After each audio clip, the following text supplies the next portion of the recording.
வணக்கம். நாம ஒவ்வொரு நாளும் பேசுறோம் இல்லையா? ஆனா இந்த ரொம்ப சாதாரணமான விஷயத்துக்கு பின்னாடி ஒரு பெரிய சுவாரஸ்யமான அறிவியல் இருக்குன்னு உங்களுக்கு தெரியுமா? வாங்க, நம்ம பேச்சுக்கு பின்னாடி ஒளிஞ்சிட்டு இருக்கிற அந்த ரகசியங்கள பத்தி தான் இன்னைக்கு நாம விரிவா பார்க்க போறோம். சரி, வாங்க ஆரம்பிக்கலாம். முதல்ல ஒரு கேள்வி. இந்த மொழி தான் ரொம்ப கரெக்ட், அந்த மொழி பேசுறது தப்பு, இந்த மாதிரி ஏதாவது இருக்கா? நீங்க கூட இத பத்தி யோசிச்சிருக்கலாம். நம்மள பல பேர் இப்படிதான் நினைச்சிட்டு இருக்கோம். எழுதுறது தான் உண்மையான மொழி, சில ஊர்ல பேசுற பாஷை தப்பானது, இல்ல ஒரு டிக்ஷனரிய முழுசா மனப்பாடம் பண்ணிட்டா போதும்னு. ஆனா உண்மை அது கிடையாது. மொழி அறிவியல் இதுக்கு சொல்ற பதில் ரொம்பவே ஆச்சரியமானது. நம்மளோட முதல் பகுதியில இந்த மாதிரி நாம நம்பிட்டு இருக்கிற தப்பான கருத்துக்களை எல்லாம் உடைச்சு அதுக்கு பின்னால இருக்கிற அறிவியல் உண்மைகளை பார்க்கலாம்.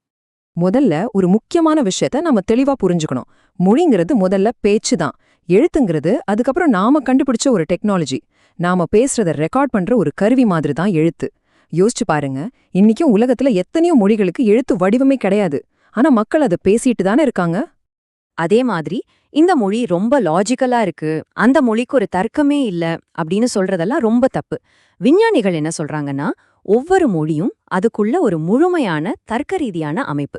அந்த மொழிய பேசுற மக்களுக்கு தேவையான எல்லாத்தையும் சொல்றதுக்கு அது சரியா அமைஞ்சிருக்கு. அப்போ மத்த உயிரினங்களோட ஒப்பிடும்போது மனுஷங்களோட மொழி ஏன் இவ்ளோ ஸ்பெஷலா இருக்கு? அதுல அப்படி என்னதான் இருக்கு? வாங்க பார்க்கலாம். அதுல ஒரு முக்கியமான குணம்தான் விளைவாக்கம். அப்படின்னா இல்லனா, நாம வெறும் கிளிப்பிள்ளை மாதிரி கேட்டதையே திரும்பச் சொல்லல. நாம புதுசு புதுசா வாக்கியங்களை உருவாக்கிக்கிட்டே இருக்கோம். இப்போ பாருங்க, ஒரு நீல நிற யானை நிலாவுல டீ குடிச்சிட்டு இருக்குன்னு நான் சொன்னா, நீங்க வாழ்க்கையிலேயே இந்த வாக்கியத்தை கேட்டிருக்கவே மாட்டீங்க. ஆனாலும் அதோட அர்த்தம் உங்களுக்கு புரியுது இல்லையா? அதுதான் இந்த விளைவாக்கம். அடுத்தது இடப்பெயர்ச்சி. இது ஒரு சூப்பர் பவர் மாதிரி. நம்மால நேத்து நடந்த விஷயத்த பத்தியோ நாளைக்கு என்ன நடக்க போகுதுங்கிறத பத்தியோ பேச முடியுது. ஏன், நிஜத்துல இல்லாத கற்பனையான உலகங்கள பத்தி கூட நம்மால பேச முடியுது. ஆனா விலங்குகளால பெரும்பாலும் அப்ப நடக்கிறத பத்தி மட்டும்தான் சிக்னல் கொடுக்க முடியும். இது ரொம்ப சுவாரஸ்யமான விஷயம். இடுகுறித்தன்மை. ஏன் மரம் அப்படிங்கிற வார்த்தைய நாம மரத்துக்கு பயன்படுத்துறோம்? அந்த சத்தத்துக்கும் நிஜ மரத்துக்கும் ஏதாவது சம்பந்தம் இருக்கா? இல்ல, எந்த சம்பந்தமும் இல்ல. நாம எல்லாரும் சேர்ந்து இந்த சத்தத்துக்கு இதுதான் அர்த்தம்னு ஒரு ஒப்பந்தம் போட்ட மாதிரி தான். அவ்வளவுதான் விஷயம். இப்போ இந்த அட்டவணைய பாருங்க. மனுஷங்களோட மொழியையும் தேனியோட டான்ஸ் இல்ல குரங்கோட சத்தம் மாதிரி மத்த விலங்குகளோட கம்யூனிகேஷனையும் ஒப்பிட்டு பார்த்தா நம்ம மொழி எவ்வளவு தனித்துவமானது, எவ்வளவு சக்தி வாய்ந்ததுன்னு உங்களுக்கே புரியும்.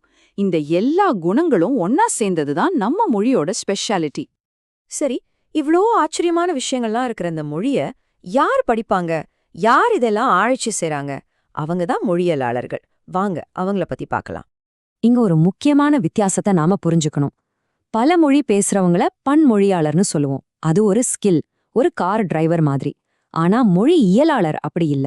அவங்க ஒரு மெக்கானிக் மாதிரி. கார் எப்படி ஓடுது, இன்ஜின் எப்படி வேலை செய்யுதுன்னு ஆராய்ச்சி பண்றவங்க. அதே மாதிரி மொழி எப்படி வேலை செய்யுதுன்னு விஞ்ஞான ரீதியா ஆராயறவங்க தான் மொழியியலாளர்கள். இந்த மொழியியலாளர்கள் ஒரு மொழியை எப்படி பார்க்கறாங்க? அவங்க அத பல அடுக்குகள் கொண்ட ஒரு பில்டிங் மாதிரி பார்க்கறாங்க. ஒவ்வொரு அடுக்கையும் தனித்தனியா பிரிச்சு ஆராய்ச்சி பண்றாங்க. அவங்களோட ஆராய்ச்சி ரொம்ப அடிப்படையிலிருந்து தொடங்குது. முதல்ல சத்தங்கள். நாம பேசுற ஒவ்வொரு தனி சத்தத்தையும் படிக்கிறது தான் ஒலியியல். அடுத்ததா இந்த சத்தங்கள்லாம் எப்படி ஒன்னா சேர்ந்து வார்த்தைகளா மாறுதுன்னு பாக்குறது உருபணியல். கடைசியா இந்த வார்த்தைகள்லாம் எப்படி ஒன்னா சேர்ந்து இலக்கணப்படி சரியான வாக்கியங்களா அமைதுன்னு படிக்கிறது தான் தொடரியல். சொல்லப்போனா இது எல்லாமே நம்ம உடம்புக்குள்ள தான் ஆரம்பிக்குது. இந்த படத்துல பாக்குறீங்க இல்லையா, நம்ம நாக்கு, உதடு, பல்லு, தொண்டை, இது எல்லாமே சேர்ந்துதான் நாம பேசுற ஒவ்வொரு சத்தத்தையும் உருவாக்குது. இத பத்தி படிக்கிறது தான் ஒலியல். இப்போ வாக்கிய அமைப்ப பார்க்கலாம். பால் உடல் நலனுக்கு நல்லதுங்கிற வாக்கியத்தை எடுத்துக்குவோம். இங்க வார்த்தைகள் ஒரு ரயில் பெட்டி மாதிரி ஒண்ணுக்கொன்னு கோர்வையா இருக்கு. இந்த வரிசைய மாத்துனா அர்த்தமே மாறிடும் இல்லையா? இப்படி வார்த்தைகளுக்கு இடையில இருக்கிற இந்த கிடைமட்ட உறவைத்தான் தொடர்நிலை உறவுன்னு சொல்றோம். ஆனா அதே சமயம் அந்த பாலுங்கிற இடத்துல வேற வார்த்தைகளை போட்டு பார்க்கலாம். அந்த இடத்துல தேநீர், பழம், கீரைன்னு வேற எதை வேணாலும் மாத்தி போடலாம். இப்படி ஒரு இடத்துல அதுக்கு பதிலா இன்னொரு வார்த்தைய பொருத்துறோம் இல்லையா? இந்த செங்குத்தான உறவுக்கு பேரு அடுக்கு நிலை உறவு. சரி, இதெல்லாம் ரொம்ப சுவாரஸ்யமா இருக்கு. ஆனா இதையெல்லாம் தெரிஞ்சுக்கிறதுனால நமக்கு என்ன பிரயோஜனம்? நிஜ வாழ்க்கையில இது எங்க பயன்படுது? நிறைய இடத்துல நீங்க தினமும் பயன்படுத்துற சிரி, அலெக்சா மாதிரி வாய்ஸ் அசிஸ்டன்ட்ஸ் வேலை செய்யறதுக்கு காரணமே இந்த மொழியியல் ஆராய்ச்சி தான்.